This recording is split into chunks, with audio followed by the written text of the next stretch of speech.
उर्दू ज़बान की इब्तिदा और इर्तिका की दिलचस्प कहानी है। हिंदुस्तान की सरजमीं जहां बैरूनी हमलावरों की मौजूदगी से बेचैन हो रही थी, वहीं एक नई ज़बान के अंकुर फूट रहे थे। अरबी, फारसी, तुर्किस्तानी, संस्कृत के अल्फाज से मिलकर एक नई ज़बान बन रही थी, उर्दू। यही वजह है कि उर्दू को किसी एक कौम या तबके से वाबस्ता नहीं किया जा सकता, और इसी खुसूसियत की बिना पर उर्दू को हर खास और आम की ज़बान कहा जा सकता है। भारत के हिंदुओं, कायस्तों, सिखों और जैनियों ने भी उर्दू को परवान चढ़ाने में बढ़ चढ़ कर हिस्सा लिया। उर्दू को अपने खूने दिल से सींचने वालों में जिस गैर मुस्लिम शायर का नाम सरे फहरिस्त है, वो है चंद्रभान ब्राह्मण। उर्दू, फारसी, अरबी और संस्कृत के जबरदस्त आलिम और उर्दू के साहिब दीवान शायर। कहाँ मिलेगी ऐसी ज़बान जिसने मजहब, कौम और फ़िरक़े के फ़र्क को मिटाकर उर्दू की शक्ल में एक ऐसा पैराहन दिया जिसे सही मानों में सेकुलर कहा जा सकता है। उर्दू है जिसका नाम हम ही जानते हैं दाग, सारे जहां में धूम हमारी ज़बान की है।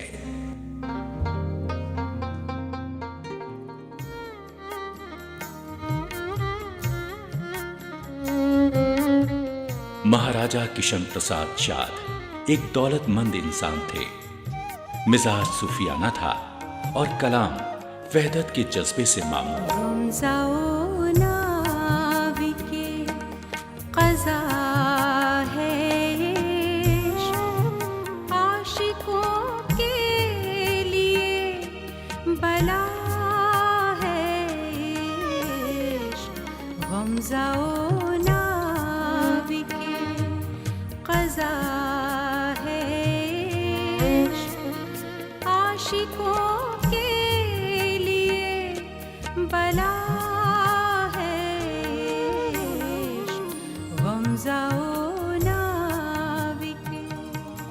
शाद सुखंदा और सुखन परवर थे।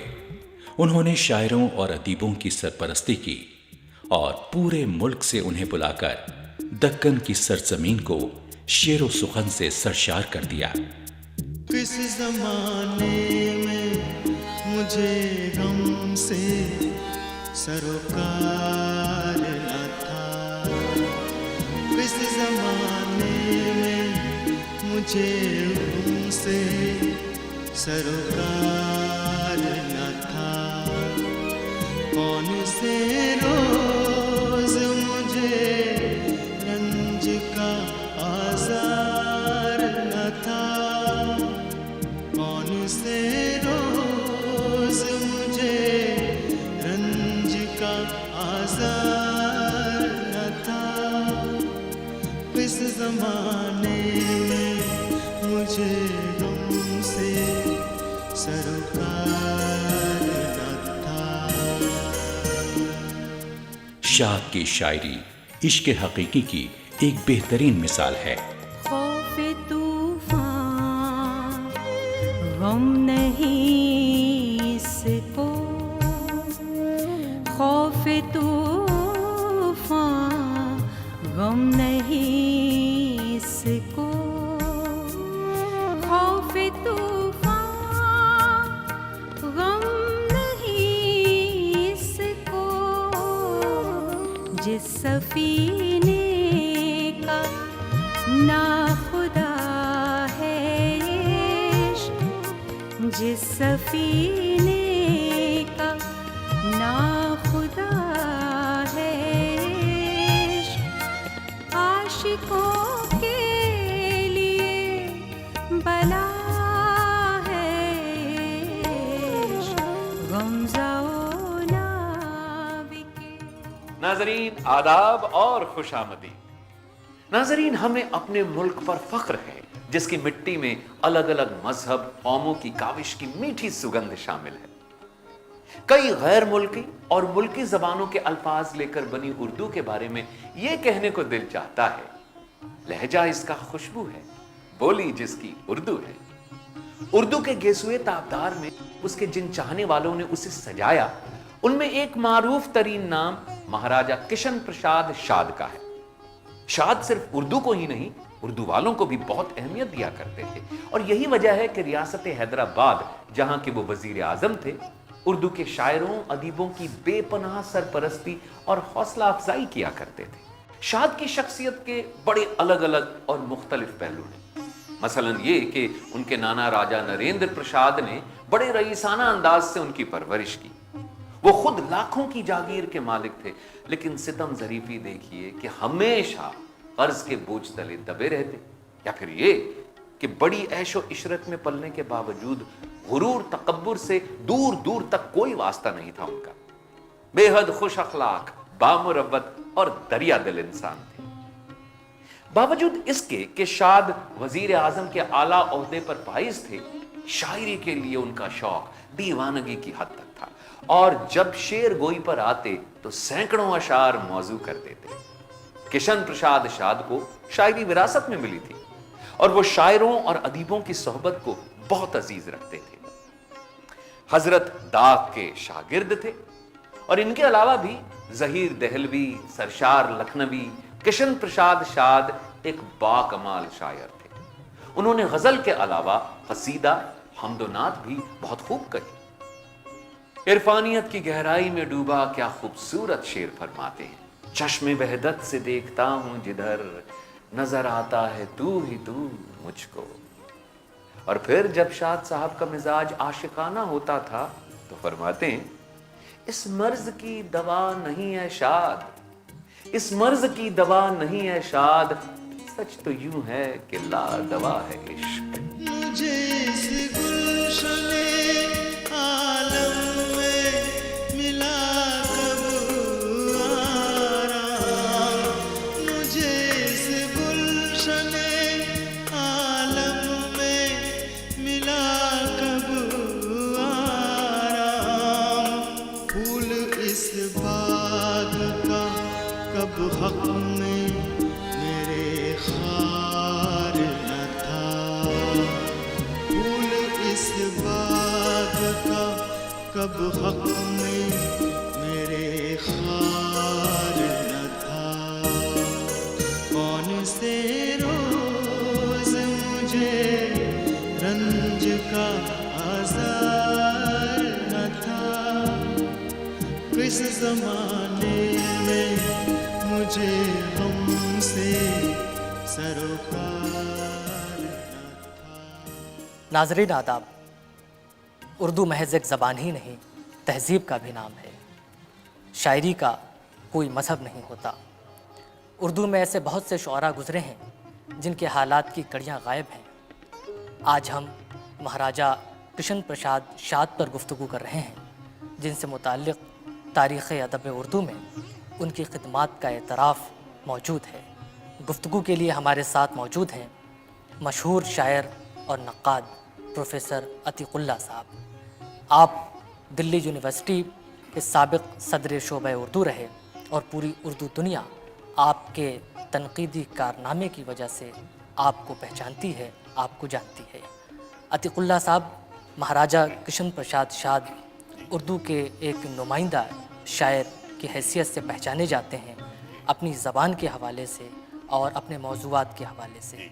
लेकिन उन पर गुफ्तगू का आगाज़ ہم چاہتے ہیں کہ ان کے سوانحی قوائف سے ہو، ان کے خاندانی پس منظر کا کچھ ذکر ہو جائے، تاکہ ناظرین کو ان کی شخصیت کا بھی ایک خاکہ میسر آ جائے، اور پھر ہم ان کی شاعری پر تفصیل سے گفتگو کریں گے۔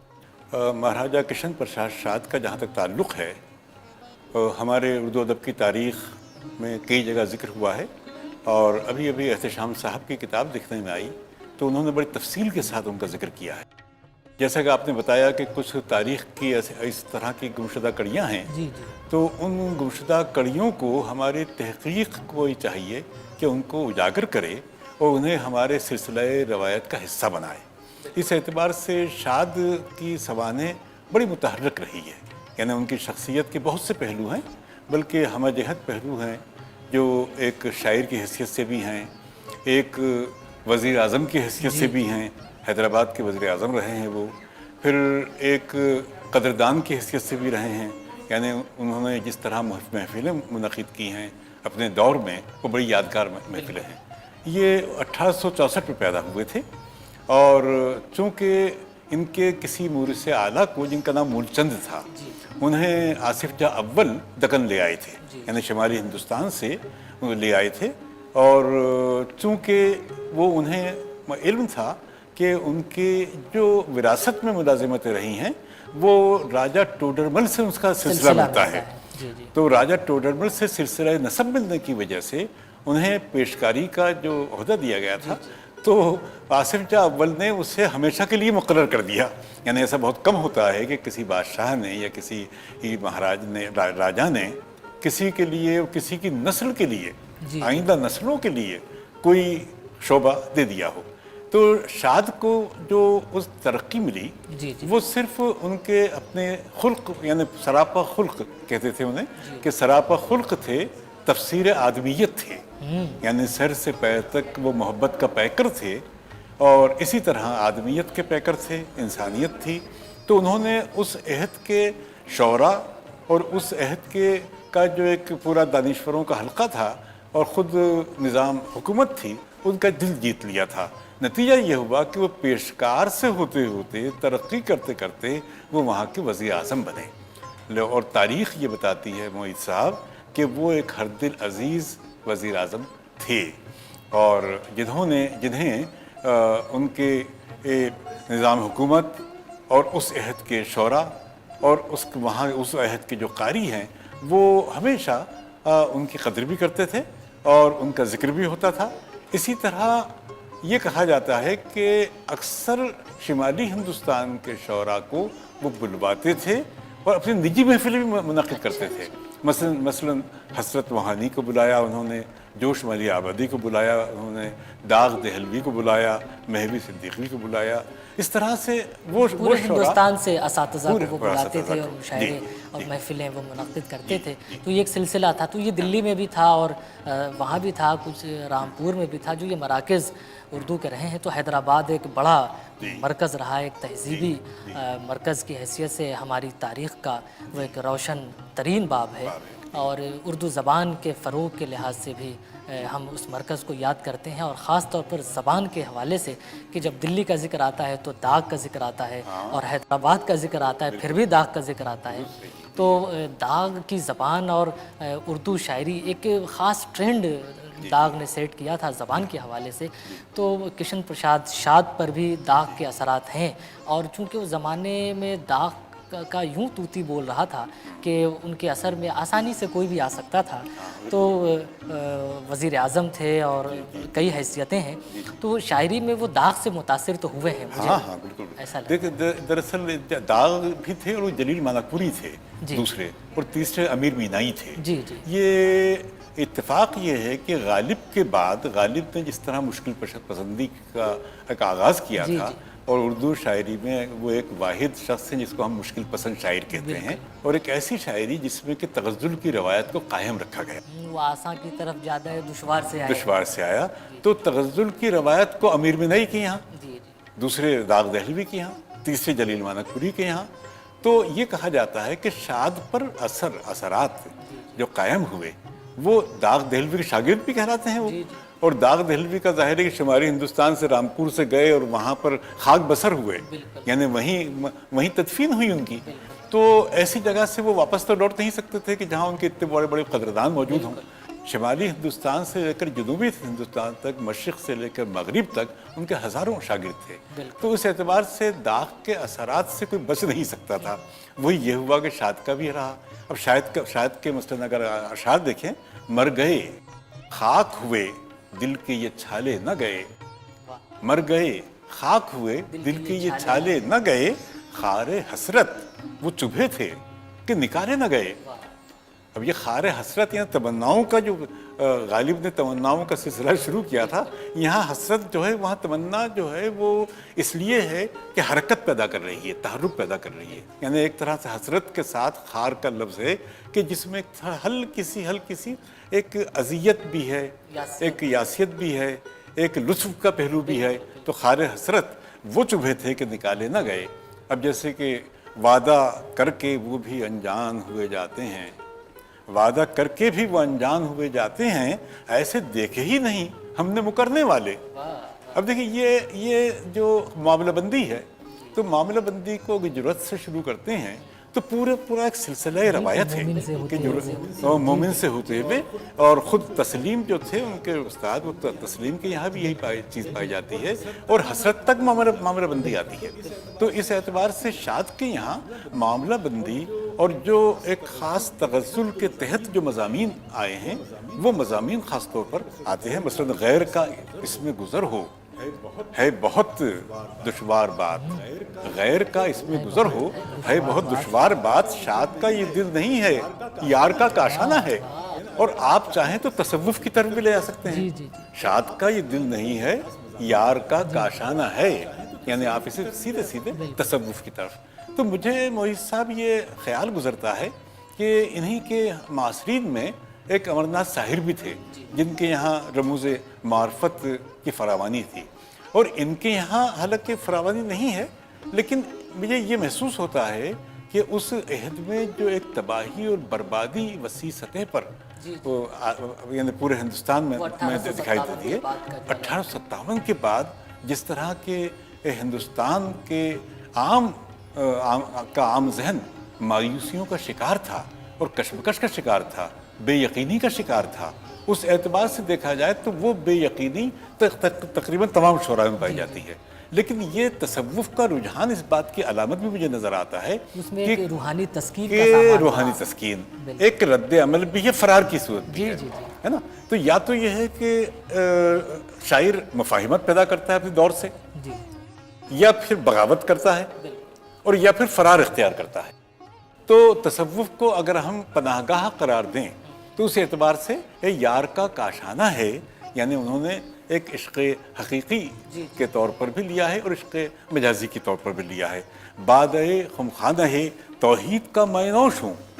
اب دیکھیے تصوف کا یہاں پر مینوش کہہ رہے ہیں توحید کا، یعنی یہ لفظیات جو کہ ہمارے یہاں بالعموم جن کے معنی راست نہیں تھے بلکہ ناراست تھے، اور جس کے مجازی معنی کہلاتے ہیں.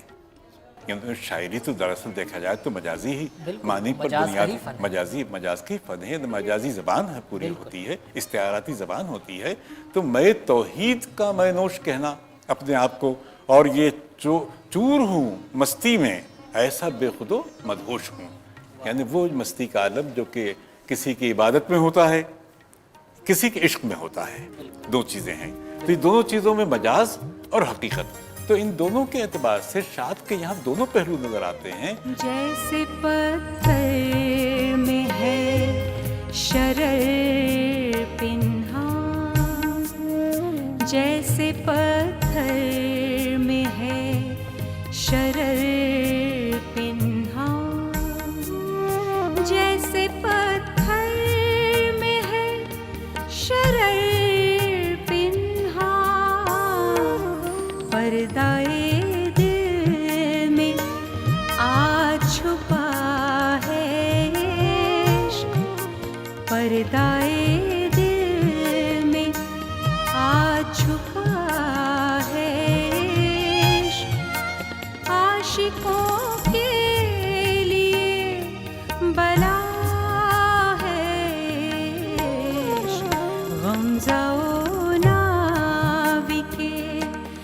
सजा है इश्क, आशिकों के लिए बला है इश्क, गमज़ाओ नावी के। उनके यहाँ तगज़्ज़ुल के मज़ामीन, जो आम मज़ामीन जिनको हम आज की तारीख़ में तो कहते हैं पसपा मज़ामीन हैं, लेकिन दूसरी तरफ हम ये कहते हैं भी हमारी गज़ल की रवायत के ये अहम मज़ामीन हैं कि जिन्होंने गज़ल को ज़िंदा रखा है। एक उसमें लताफ़त का पहलू इसी से पैदा होता है, उसमें कशिश का पहलू इसी से पैदा होता है। तो वही गज़ल से लुत्फ़ भी हासिल कर सकता है जिसने गज़ल के इन तमाम लवाज़मात को, इन तमाम रिवायतों को समझ रखा है। जी। और फिर ये है अतीकुल्लाह साहब के वो 1857 के बाद का जो अलमिया है, पूरा हिंदुस्तान वो आग और खून की बारिश में एक तरह से नहाया हुआ था और एक बड़े पैमाने पर कत्ल खून का एक जो बाज़ार गर्म हुआ था, तो वो एक दिन में उसके जो असरात हैं वो ज़ाइल तो नहीं होते, तो वो एक शायर के अंदर एक जो बेचैनी की कैफियत होती है वो पैदा तो होती है। वो चूँकि शायर उस अहद में सांस ले रहा होता है, सब कुछ उसकी आंखों के सामने होता है और कुछ हसास भी होता है, तो वो मुतासिर होता है और फिर उसे शेर के वसीले से हम तक पहुँचाता है। लेकिन एक तो नज़्म निगारी का रुझान बाद में परवान चढ़ा और एक तरफ गज़ल भी चल रही थी और दाग की जो रिवायत मौजूद थी, तो वो शायरी गज़ल की तो ज़ाहिर सी बात है वो होनी ही थी। एक बड़ी तादाद में मुक़ल्लिदीन भी मौजूद थे, उनके शागिर्द भी मौजूद थे। तो ये अतीकुल्लाह साहब गौर करने का मकाम है कि कौमी और वतनी शायरी हमारे यहाँ पूरी उसकी भी रिवायत मौजूद है और बड़ी तादाद में नज़में लिखी गई हैं। गज़ल के शेरों में हमें वो पहलू मिल जाते हैं। तो लेकिन किशन प्रसाद शाद की शायरी पढ़ते हुए या कम से कम दाग स्कूल के शुअरा को पढ़ते हुए ये अंदाज़ा होता है कि उन्होंने अपने आप को गज़ल से बहुत मानूस कर रखा था और गज़ल की लफ्ज़ियात और गज़ल के जो अलाइम हैं उनसे बहुत मानूस थे और उनसे बाहर निकलना उनके लिए दुश्वार गुज़ार था। यही जो आप बता रहे हैं मोई साहब के, इसमें नज़्म गोई से थोड़ा सा एक इनहराफ सा नज़र आता है इन शोरा में, जो कि दाग स्कूल से जिनका ताल्लुक़ है। और ये दाग स्कूल से ताल्लुक़ होने की वजह से भी है और दूसरा यह है कि किशन प्रसाद शाद जो हैं ये वज़ीर आज़म के ओहदे पर थे और वो एक तरह से निज़ाम हुकूमत थी, तो वो उस वक्त इस तरह की चीज़ों से बचे रहे और ये बचना हम तमाम फ़ानी बचे रहे। इसी तरह से हसद के यहाँ वैसी उस तरह की सूरत नहीं पैदा होती, जहाँ लगे बहुत बात के हैं ये। असगर गोल्डवी की यहाँ वो बात नज़र नहीं आती है और इसी तरह शाद के यहाँ नज़र नहीं आती है, साहिर के यहाँ नज़र नहीं आती है। लेकिन ये ज़रूर है कि इन्होंने गज़ल की पासदारी की, गज़ल की रवायत की, लेकिन इन्होंने मनक़बतें भी लिखी, हमद भी लिखी, नाते भी लिखी और गज़ल भी लिखी।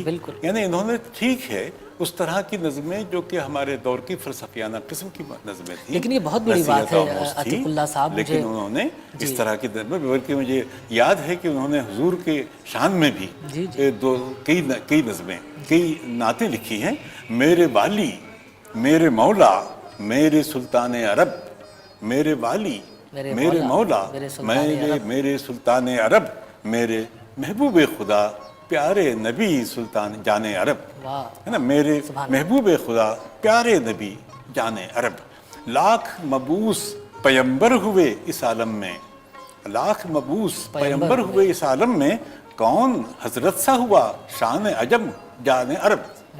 तो अब इस तरह से एक फैलाव सा है, एक वुसअत है इनके यहाँ। नातों में भी वुसअत नज़र आती है, ये तो मनक़बतों में भी, नातों में भी। लेकिन जी अतीकुल्लाह साहब, ये बहुत बड़ी बात है कि उस ज़माने में जैसे साहिर का नाम लिया आपने, अमरनाथ साहिर का और किशन प्रसाद शाद और दीगर शोरा तिलुक चंद महरूम, कई ऐसे शायर हैं, एक बड़ी तादाद है, पूरी एक फहरिस्त मौजूद है कि उनके यहाँ शायरी का जो रुझान है और जो अलाइम है और जिस तरह उन्होंने गज़ल की पासदारी की, नज़्म की पासदारी की, तो एक गंगा जमनी जो रिवायत हमारी कही जाती है उन्होंने बहुत मुस्तहकम किया उस रिवायत को अपनी शायरी के ज़रिए और अपनी दीगर खिदमात के ज़रिए, अपने मरासिम के ज़रिए। तो ये एक बहुत बड़ी बात होती है, एक तहज़ीब के बनने का जो अमल होता है उसमें उसे कायम रखना, ये बहुत बड़ा मरहला होता है जो इन लोगों ने बखूबी से निभाया और आज भी वो रिवायत पाई जाती है हमारे यहाँ, बहुत मुस्तहकम है। ये हमारे लिए خوش بختی ہے.